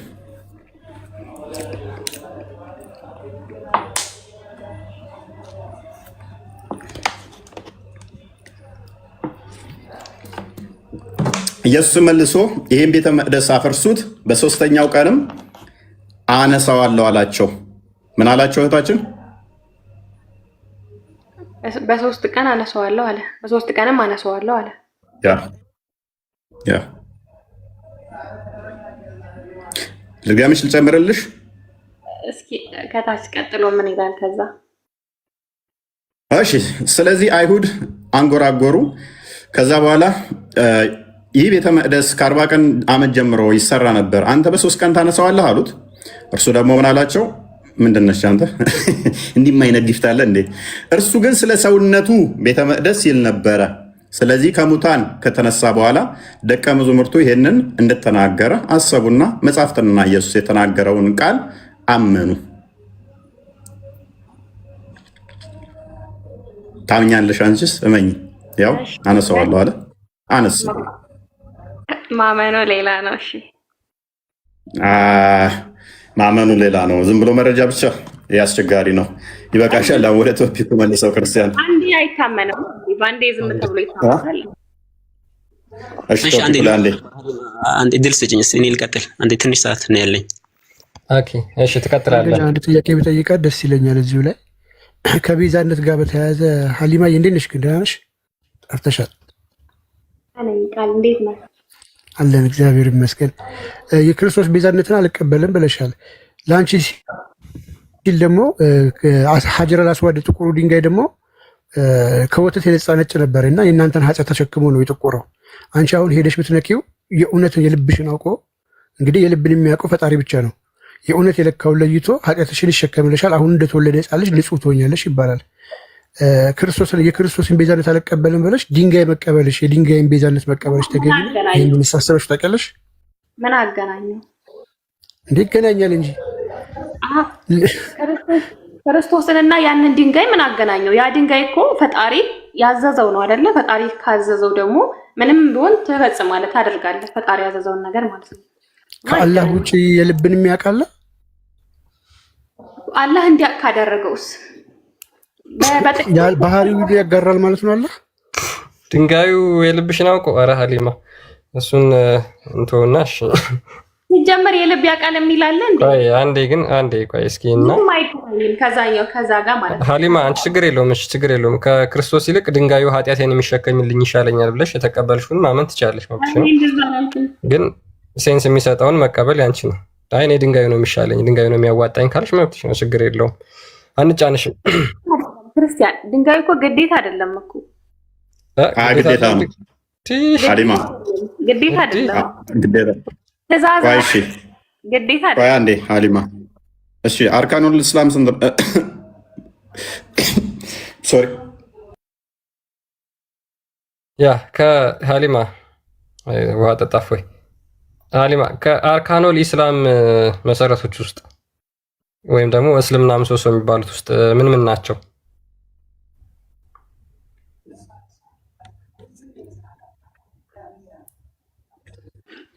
ከአርካኖል ኢስላም ከሚባሉት ውስጥ አይደለም። ድንጋዩን ለምሳሌ ድንጋዩን እንትን ማለት መንካት ኦኬ ግዴታ ነው እንደ በእስልምና ማለት ነው እኮ። ችግር የለውም። አሁን እኮ ወደሱ ልንመጣ ነው። ከአርካኖል ኢስላም ከሚባሉትን ንገሪኝ እስኪ እኮ ከመናገር በፊት መልስልኝ። አንተ ግዴታ ነው ወይ? ኦኬ አርካኖል ኢስላም ውስጥ የተቀመጡት ግዴታ ልታረጊያቸው የማትችያቸው ነገሮች አሉ? ካልቻልክ እኮ አታረግም እኮ። ይሄንን ለዚህ እኮ ነው ካልቻልክ አታረግም እኮ፣ ግዴታ አይደለም። ስለዚህ ከአርካኖል ኢስላም ውስጥ አንዱ ሄዶ ድንጋዩን ጥቁሩን ድንጋይ መሳም ግዴታ አይደለም እያልሽ ነው አይደል? እኮ ግዴታ ነው የሚል ካለ አሳየኝ፣ ማስረጃ ስጠኝ። ግዴታ አይደለም። ያ አርካኖል ኢስላም ውስጥ ተካቷል አይደለ ሀሊማ? አዎ፣ ግን እንትን ግዴታ አይደለም። አሁን የክርስቶስ ስቅለት ኦኬ ታምናለህ? እንዴት ለኔ ሀሊማ ሀጅ ማድረግ ግዴታ ነው አይደለም? ማለትም በሀጅ ማመን ግዴታ ነው አይደለም? እሺ እኮ ታምናለህ እኮ ማመን ግዴታ ነው። እመን ተባልከ ታምናለህ። እዛ ድንጋዩን መንካት ግዴታ አይደለም። መንካቱን ለጊዜው ያዡ። ጥቁሩን ድንጋይ መንካት ሸፋይ እንዲሆንሽ ኃጢአትሽን እንዲሸከም ያደርጋል አያደርግም? ያደርጋል የሚል ካለ ያደርጋል ማለት እንችላለን። እንደዛ ነው። ሱናን አናሳይ 29:19 ክፈትላት። አይ በከፍትልኝም እኔ ከዛ ጋር አይገናኝም። ግን የእኛም በደንብ ገብቶሻል ብዬ አስባለሁ። ገብቶኛል እኮ ግን አይገናኝም። ወደዚህኛው አይ ኃጢአቱን ድንጋይ ይሸከምልሻል ከሚለው አንጻር የመጣ ነው። ግን በዛ ወደ እንድታስቢ በምፈልገው አላህ ወደ ቅርቢቱ ሰማይ የሚመጣበት ምክንያትንም እንደገና ደግሞ ለምን እንደሚመጣ መምጣት የጀመረው መቼ እንደሆነ በዛውም እስቲ የምታውቂው ከሆነ ትነግሪኛለሽ። እነዚህ ይላል። እሺ ኤኒዌይስ ሱናን አነሳኢ 29:19 ላይ ማነው የተረከው? ዑመር ይመስለኛል። ዑመር ዳት ዘ ማን ሴድ ኦ አብዱራህማን ዋይ ዱ አይ ኦንሊ ሲ ዩ ታቺንግ ዲስ ቱ ኮርነርስ። ኦ አብዱራህማን ወይ ለምንድን ነው እነኝን ሁለት ኮርነሮች ማዕዘኖች ስነካ ማይህ አለው። ሂ ሴድ አይ ሂርድ ዘ ሜሴንጀር ኦፍ አላህ ሴይ ታቺንግ ዴም ኢሬዝስ ሲንስ። ያለ መልእክተኛ እንዲህ ሲል ሰምቻለሁ፣ እነሱም መንካት ኃጢአትን ይደመስሳል። And I heard him say, whoever circumambulates 7 times, it is like freeing a slave. እሱን መሽከርከር 7 ጊዜ ወይም መዞር ባሪያን ነፃ እንደማውጣት ነፃ ያወጣል ብሏል። ስለዚህ ነብይሽ ምን ብሏል? ጥቁሩ ድንጋይ መንካት ወይንም ደግሞ 7 ጊዜ መዞር ኃጢአትሽን ይቅር እንደሚል ኃጢአትሽን እንደሚደመስስ ተናግሯል። በዚህ ማመን ግዴታሽ ነው አይደለም?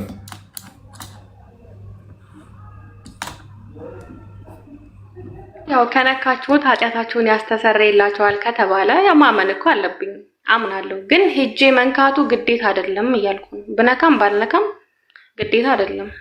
ግን ብሄድ ይሆናል ማለት ነው። ሀሊማ ኃጢአቴን የሚያስወግድልኝን አልፈልግም እያልሽ ነው ማለት ያን ያህል አስፈላጊ አይደለም እያልሽ ነው። ግዴታ አይደለም። አንዴ መለስ አድርገውና ክርስቲያን እሱን አንብብና ወደ ቶፒኩ መልሰው ከቶፒኩ ወስጡታ ነው። ያ ምንድነው ይሄ ጥቁሩ ድንጋይ ኃጢአታቸው እንደሚሸከም የምታውቁት ምንድነው? እሱ መንካት ኃጢአትን ያስምራል ብሎ መሐመድ ተናግሯል። እንግዲህ ጥቁሩ ድንጋይ ከገነት ከመውረዱ በፊት ማለትም ገነት እያለ ማለት ነው ነጭ ነበረ። the black stone descended from the paradise። እንግዲህ ይሄ ድንጋዩ ሄደው የሚስሙት ማለት ነው መካ ውስጥ ያለው የወረደው ከገነት ነው። and it was more white than milk ከወተት ይልቅ ነጭ ነበር። then it was blackened by the sins of the children of Adam ከዛ በኋላ በሰዎች በአዳም ልጆች ኃጢአትን እንደዛ ጠቆረ ይላል።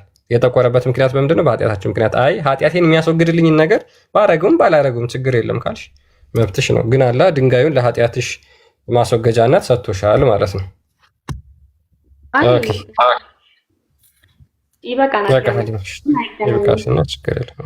ይበቃሻል ለዛሬ። ገንዘብ ላለው ሰው ግን ግዴታ አይደለም ሀጂ። ለምሳሌ ገንዘብ ላለው ሰው ሀሊማ ግዴታ አይደለም? ገንዘብ ላለው ሰው ግዴታ ነው። ገንዘብ ያለው ሰው ግዴታ ማድረግ አለበት። ትእዛዝ አይደለ? ከሌለ ነው የማትገደደው። ሀሊማ ደሃ ነች አችልም። ሰላት ግዴታ አይደለ እንዴ ሀሊማ? ግዴታ ነው። እና ታዲያ ማንስትሬሽን ላይ ስትሆኚ ሰላት ታደርጊያለሽ? ግዴታ ነው ብለሽ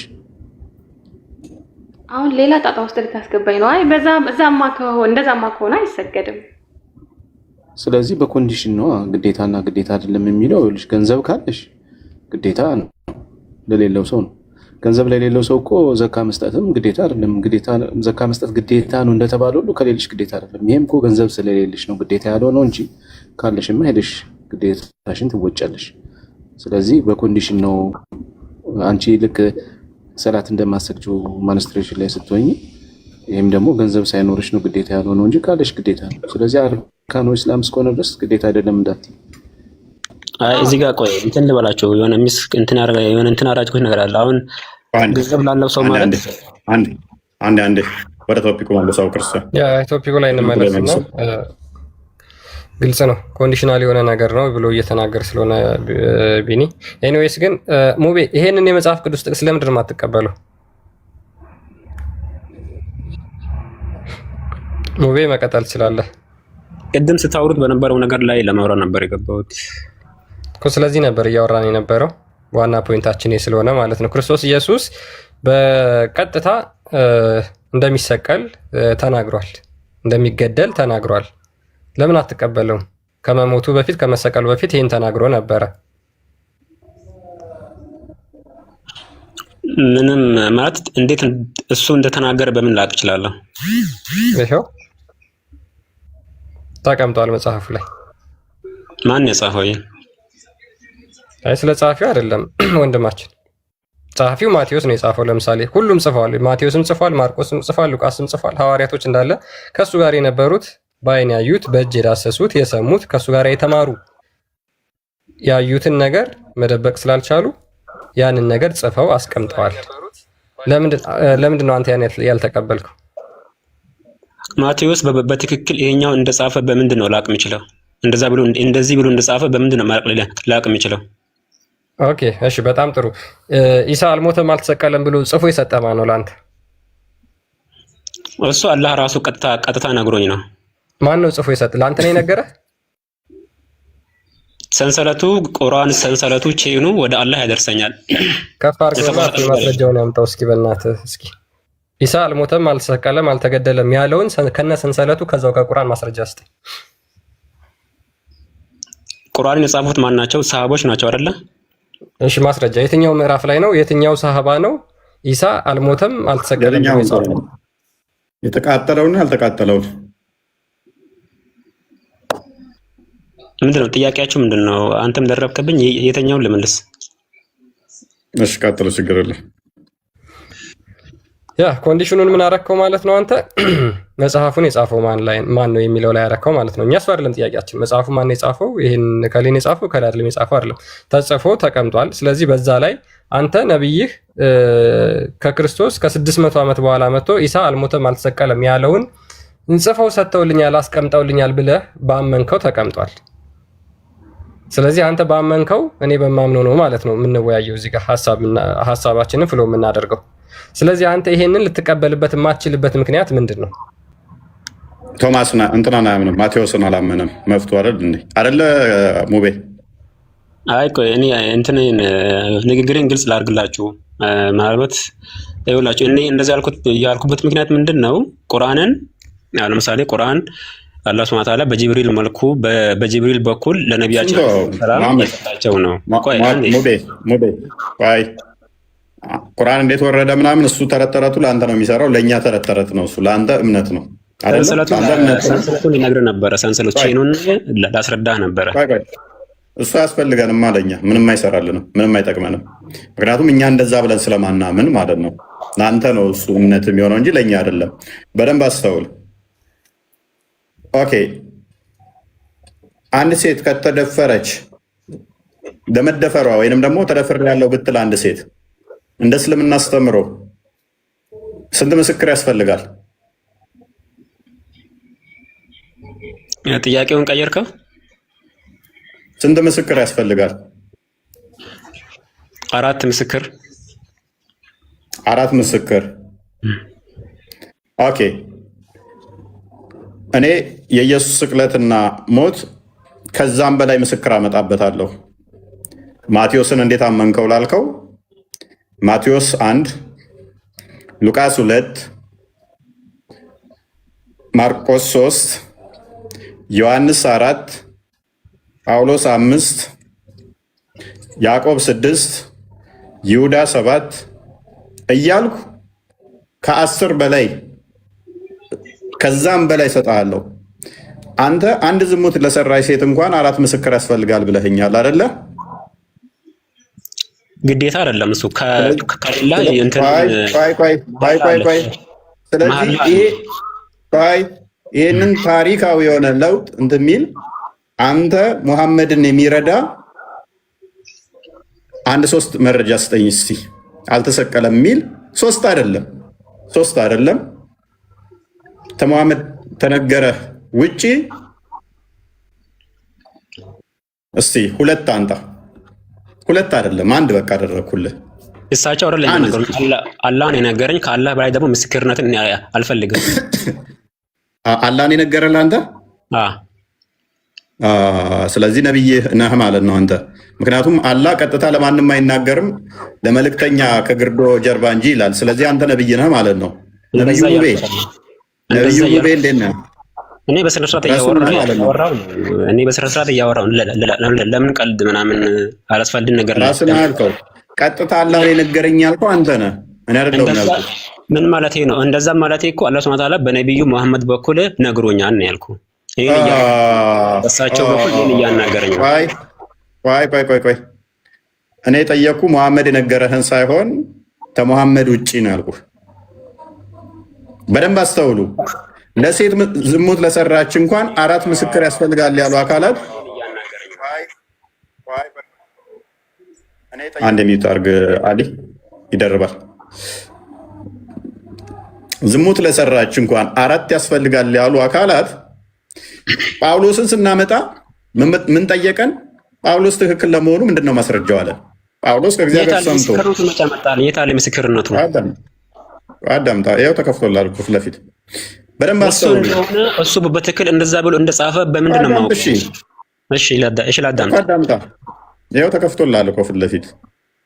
ይሄ እኮ ኮፒ የራሱ ጽሑፍ አይደለም እኮ፣ ይሄ የራሱ ጽሑፍ አይደለም። ይሄ ቆይ እኔው መሐመድ ቁርአኑ ከመቃጠሉ በፊት ይህንን አይክድም ብዬ ነው ማምነው። ቁርአኑ ስለተቃጠለ ነው ይሄ የተቃጠለው ቁርአን ላይ ነው አልሰቀሉትም አልገደሉትም የሚለው የገባው እንጂ ያልተቃጠለው ቁርአን ቢሆን ኖሮ እንደሰቀሉት በግልጽ ሊያምን ይችላል መሐመድ። ምክንያቱም የተቃጠለው ቁርአን አሁን የሚያምኑት ሙስሊሞች የተቃጠለው ቁርአን ነው እና ብዙ ርዕሶችን እያነሳ ነው። እዛ ላይ እንግባ። እሺ ስለተቃጠለው ቁርአን እናውራ። እሺ ብዙ አዳም በደንብ አስተውሉ። እንዴት አመንከው? ጳውሎስ ማቴዎስን እንዴት አመንከው? ቫሊድ የሆነ ጥያቄ ነው ባይዞ የጠየቀው፣ ጤናማ ጥያቄ ነው የጠየቀው። ቅድም ምን ብያችኋለሁ? ቅድም ማቴዎስን ብቻ አይደለም ማምነው፣ ጴጥሮስ አለ፣ ማርቆስ አለ፣ ዮሐንስ አለ፣ ያዕቆብ አለ። ሁሉም ይስማማሉ። ይሄ በቸርች ውስጥ ያለው በመጽሐፍቶቻቸው ያለ ነው። የታሪክ አለ፣ የሮሞች አለ፣ የአይሁዶች ታሪክ አለ። ባያምኑበትም በክርስቶስ እንደ አምላክ ባይቀበሉትም እንደ ነቢይ እንኳን ባያምኑትም እንደሰቀሉት ያምናሉ። ይሄ ሁለተኛ ማስረጃ ነው። ይሄ ልጅ ሙቤ ሙስሊም እንደመሆኑ መጠን ደግሞ ማቴዎስን እንዴት አመንከው ብሎ ይሞግተኛል። ጤናማ ሙግት ነው። እነኚህ ሁሉ ደጋፊ መረጃ አምጥቼም ማቴዎስን፣ ዮሐንስን፣ ጴጥሮስን ላለመቀበል ይንገዳገዳል። መፍቱ ነው። ሙፈሲሮቹ ደግሞ ማቴዎስን፣ ጴጥሮስን፣ ዮሐንስን ትክክለኛ የክርስቶስ ደቀ መዝሙር ናቸው ብለው የእሱ ሙፈሲሮች ያምናሉ። የእሱ ሊቃውንቶች፣ እሱ የሚመራባቸው፣ እሱ የሚከተላቸው ሊቅ ያላቸው ሙፈሲሮቹ ማቴዎስ እውነተኛ ጌታ ደቀ መዝሙር ነው ብለው ያምናሉ። ይኸው መጽሐፋቸው ደግሞ አንብበው እስኪ አንዴ። እኔ ያልኩህ እኮ በምን ተቀበልካቸው፣ እንዴት ተቀበልከው ሳይሆን የት አለ ምስክርነቱ የት አለ ነው ያልኩህ እንጂ እንዴት አመንከው እያልኩህ አይደለም። የት ምስክርነቱ አንብበው የታል ምስክርነት የሚለው እኮ ጽሑፉ ፊት ተቀምጦላል። ይሄኛውን ጽሑፍ ራሱ እንደዚህ ብሎ እንደጻፈ በምንድን ነው የምናውቀው? ራሱ እንደዚህ ጽፏል ወይ? በቃ አንብባ፣ ይኸው አንብብ። እሺ ላንብበው። ከዚያ ቀን ጀምሮ ኢየሱስ ወደ ኢየሩሳሌም ይሄድ ዘንድ ከሽማግሌዎችና ከካህናት አለቆች ከጻፎችም ብዙ መከራ ይቀበልና ይገደል ዘንድ በሦስተኛውም ቀን ይነሳ ዘንድ እንዲገባው ለደቀ መዛሙርቱ ይገልጥላቸው ጀመረ ይላል። ይሄንን የት ወንጌል ነው ያለው? ማቴዎስ ላይ እኮ ማቴዎስ እንደዚህ ብሎ ለመጻፉ በምንድን ነው የማውቀው? ይሄ እስቲ ከራሱ ጽሑፍ ትችላለህ? የራሱ ጽሑፍ አለ። ይሄው ከራሱ እያሳየው እኮ ነው።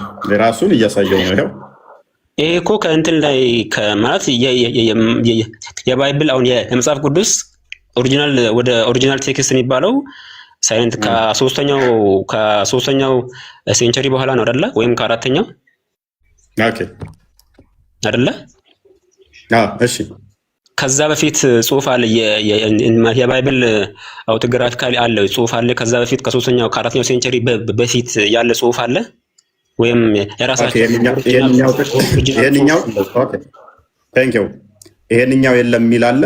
አንድ ማምጣት ትችላለህ? ይሄ ክፍል ማቴዎስ የጻፈው ስህተት ነው የሚል ስህተት ነው አላልኩም እኮ በምን ማስረጃ ነው የጠየቃለሁ። ስህተት ነው አላለንም። በደንብ አስተውሉ። ስህተት ነው አላለንም።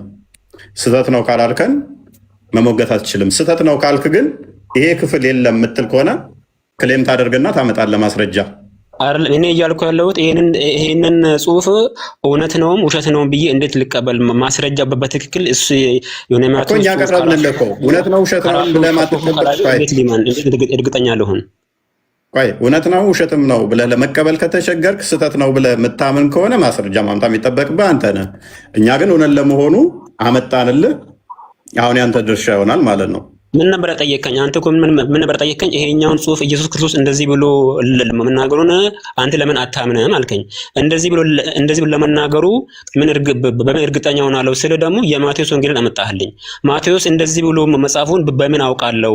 ከራሱ ጽሑፍ ታሳየኛለህ ወይ ነው? ተቃርኖ የለም እያልኩ ነው። እኔ ደግሞ በዚህ ጉዳይ ላይ ተቃርኖ የለም እያልኩ ነው።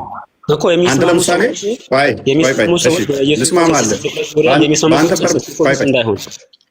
በአንተ ፐርሚስ ልስማማለህ። ቁርአንን ለምንድን ነው ያመንከው? አልሰቀሉትም ብለህ ቁርአንን አልሰቀሉትም ብለህ ቁርአንህን መሰረት ለምንድን ነው ያመንከው? ምክንያቱም ሰንሰለቱ ቼኑ እስከ አላህ ድረስ ስለሚያደርሰኝ ቀጥታ አላህ የነገረኝ ነው። ምንም የተቋረጠ ሰንሰለት የለውም ቼኑ። አሁን ለምሳሌ እኔ የቀረሁት ቁርአን ማን ያስቀራኝ? ኡስታዜን ያስቀራኝ። ኡስታዜ ከማን ያቀረው እየተባለ ሄዶ ወደ ሰሃቦች ይደርሳል። ሰሃቦች ነቢያችን ይደርሳሉ። ከዛ ደግሞ አምጣልኝ እንደዛ ሚል እኔ ቼን ልስጥህ። እኔ አሁን ቼን እሰጥሃለሁ። የአንተን ቼን አሳየኝ። ያስተማሩንን እኔ እሰጥሃለሁ። አሁን ያንተን ይሄንን ቼኑን አይደለም አላህ ድረስ፣ በደንብ አስተውል። አይደለም አላህ ድረስ ኢብኑ ተሚያ ድረስ ሂድልኝ እስቲ። ክርስቲያን እንዴት ላክልህ? ቆይ የእኛ ቼን እንዴት እንደምናወጣ ላሳየህ። እሺ ልቀጥል። ቁርአን አውጣ ቼኑን አውጣ እናሳየን። አንድ ስልክ ነው ያለኝ። ልንገርህና እንትን ልበል። ኦልዴስ ቁርአን ማኑስክሪፕት ብለህ ግባ። አሁን አውጣ እስከ ኢብኑ ተሚያ እንኳን ሄድልኝ እስቲ። አንድ አዳምጠኝ። እኔ አንድ ስልክ ነው ያለኝና እኔ እንትኑን ልንገርህ፣ ድረገጹን ልንገርህና ገብተህ እንትን ማለት ትችላለህ። አውጣ አንድ ስልክ ነው ቼን ያለኝ። እንዴት እንደሚቆጠር አሳያለሁ። የለህም። በደንብ አስተውሉ። የለውም። እኛ አባቶቻችንን ምክንያቱም ሰንሰለት መቁጠር እንችላለን፣ ማሳየት እንችላለን። በሁለት እጥፍ እጥፍ አድርገንልህ መሄድ እንችላለን። እኛ ማሳየት እንችላለን። እነኚህ የምታያቸው ቼን ነው። ይሄ ያው እስከ ኋላ መሄድ እንችላለን። እስከ ማርቆስ ድረስ አፖስቶል ኦፍ ማርቆስ የማርቆስ ወንጌል ድረስ መሄድ እንችላለን። አየህ። ኤኒዌይስ እኛ ጋር እንዳሞከሩት እንዳሞከሩት። ኤኒዌይስ አሁን ማይክን ትይዝና መረጃውን ትከፍታለህ። ማን ጋር እንደምታወራ እወቅ በመጀመሪያ። ኦኬ ሳይ ቡሃሪ 49:87ን ክፈትልኝ።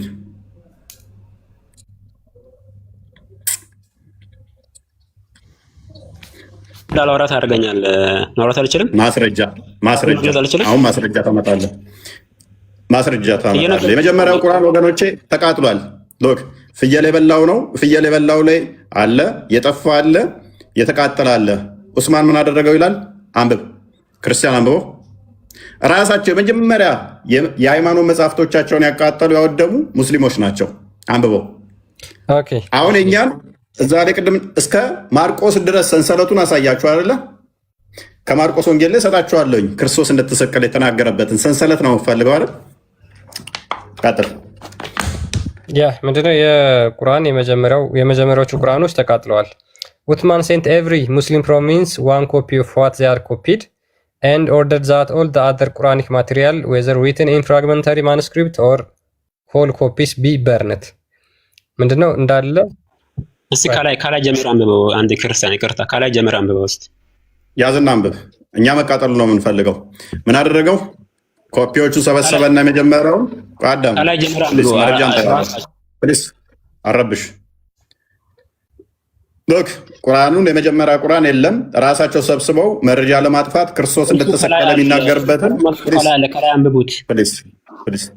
መልሳል ይላል እንዲህ ቁርአናቸውን ሰብስበው ብቸኛ ያቃጠሉ ቢኖሩ ሙስሊሞች ናቸው። የሃይማኖት መመሪያቸውን ሰብስበው ካቃጠሉት አንዱ ሙስሊሞች ናቸው። ስለዚህ ያ መጽሐፍ የለም። አሁን ላይ ቁርአናቸውን ባያቃጥሉ ሰብስበው ብቸኛ የሃይማኖት መጽሐፉን ያቃጠለ ሙስሊም ነው። ሐዋርያትን ወይንም ደግሞ ሰንሰለት ቼን ኦፍ ናሬሽን ከተፈለገ መቁጠር እንችላለን፣ ማሳየት እንችላለን። ሐዋርያው ቅዱስ ማርቆስ ለምሳሌ ምዕራፍ 8 አንዴ ቼክ አድርግልኝ። ምዕራፍ 8 ቁጥር 31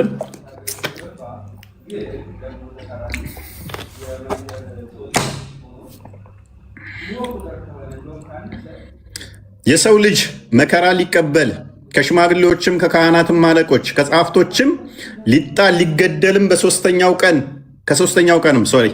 ከሶስት ቀንም በኋላ ሊነሳ እንዲገባው ያስተምራቸው ጀመር። ቃሉንም ገልጾ ይናገር ነበረ። ጴጥሮስ ወደ እርሱ ወስዶ ይገስጸው ጀመር። ማቴዎስ መጽሐፉን በምን እናውቃለን? አሁን ማርቆስ መሰከረልን። እዛ ጋ ማቴዎስ ምን ብሎ ጻፈ? እዛ ጋ ክርስቶስ እሰቀላለሁ እሞታለሁ ሲል ጴጥሮስ ምን ይል ጀመር? ተው አይሁንብህ ይቅርብህ ሲል ነበር። እዛ ጋ እዚህ ጋ ደግሞ ማርቆስ ደግሞ ምን ብለው ነገረን? ክርስቶስ እንደሚሰቀል እንደዚህ ነገረንና ጴጥሮስ ተው እያለው ነበር ብሎ ማርቆስ ነገረን። ማርቆስ ደግሞ የማን ተማሪ ነው? የጴጥሮስ ተማሪ ነው። አንደኛ ጴጥሮስ ምዕራፍ 5 አንዴ ቼክ አድርግልኝ፣ ቁጥር መጨረሻ አካባቢ ላይ ተማሪው ነው። ጴጥሮስ ደግሞ ለማርቆስ ይመሰክርለታል። ኦኬ ከቤት እንዳወጣችሁ በቃ እሱ አካባቢ መልሰው መጨረሻ አካባቢ በቃ ኦኬ። ከእናንተ ጋር ተመርጣ ባቢሎን ያለች ቤተክርስቲያን ልጄ ማርቆስ ሰላምታ ያቀርብላችኋል። ልጄ ማርቆስ ሰላምታ ያቀርብላችኋል። አንዳቸው ለአንዳቸው በዛ እንደምነበሩ ለመጻፋቸው ምስክር ይሆናሉ። አያችሁ፣ ሰንሰለት ማለት ይሄ ነው። ዝም ብሎ ሰንበዲ መጥቶ ከጊዜ በኋላ ሙፈሲር ተብሎ እንደነ ኢብኑ ተሚያ እንደነ ኢብን ከሲር ዝም ብሎ ብድግ ብሎ የሚተረተረው ተረት አይደለም። እኛ እነኚህ እነማን ናቸው? ጌታ የመረጣቸው ደቀ መዝሙርቶቹ ናቸው። ጴጥሮስ የጌታ ደቀ መዝሙር ነው። ማርቆስ ከ12ቱ የጌታ ደቀ መዝሙር አንዱ ባይሆንም የጴጥሮስ ተማሪ ነው። አንዳቸው ለአንዳቸው እንዲመሰክራሉ። አያችሁ፣ ሰንሰለት ማለት ይሄ ነው። ያኔስ ቀጥሉ። ያ አይ እንደዚህ አይነት ነገር ውስጥ ከገቡ እኮ ጭራሽ እነሱ መወጣት የማይችሉበት ችግር ውስጥ ነው የሚገቡትና በጣም አስቸጋሪ ነው የነሱ። ቁርአን አንድም ነገር ባልተናገረበት ትንፍሽ ባላለበት ነገር ሙስሊሞቹ ጭንቅላታቸውን ይጠቀማሉ። ጎበዝ ናቸው። ከሙሐመድ ይሻላሉ፣ ከቁርአን ይሻላሉ። ጭንቅላታቸውን ለመጠቀም ይሞክራሉ። ጥያቄው ጥሩ ነው እንደ ጥያቄ፣ ግን የነሱ ሃይማኖት የሚቀበርበት ነው የሚሆነው ማለት ነው። ትንሽ አስቸጋሪ የሚያደርገው ያ ነው። ስለ ክርስቶስ ስቅለት ከኢንተርናል ኤቪደንስም ኤክስተርናል ኤቪደንስም በጣም እጅግ በጣም በርካታ ማስረጃዎችን አምጥቶ ማሳየት ይቻላል። በብሉይ ኪዳን ክርስቶስ ኢየሱስ እንደሚሰቀል ለምሳሌ ትንቢት ተነግረውለታል። ነቢያቶች ትንቢት ተናግረዋል። ክርስቶስ መከራ እንደሚቀበል፣ እንደሚሰቀል፣ እንደሚሞት፣ እንደሚነሳ፣ እንደሚያርግ ትንቢት ተናግረዋል ነቢያቶች። ለምሳሌ እነ ዳዊት፣ ለምሳሌ እነ ኢሳያስ፣ እነዚህ ሁሉ ተናግረዋል። እነ ዳንኤል ተናግረዋል። ስለዚህ በብዙ ነቢያቶች ትምህርት የጸና ከዛ በኋላ ደግሞ በሐዋርያቶች የተረጋገጠ እነዚህ ትምህርቶች ናቸው የክርስትና መሰረቶች። በኤፌሶን ምዕራፍ 2 ቁጥር 21 አካባቢ በሐዋርያትና በነቢያት መሰረት ላይ ታንጻችኋል፣ የማዕዘኑም ራስ ክርስቶስ ነው ብሎ ስለሚናገር ማለት ነው። ለምንድነው ሙስሊሞች ነቢያቶችን የማትቀበሉት? ለምንድነው ሐዋርያቶችን የማትቀበሉት? እነሱ ስለ ክርስቶስ ሞትና ትንሣኤ እንደሚሞት፣ እንደሚሰቀል፣ እንደሚነሳ ስለተናገሩ ማለት ነው። መሐመድ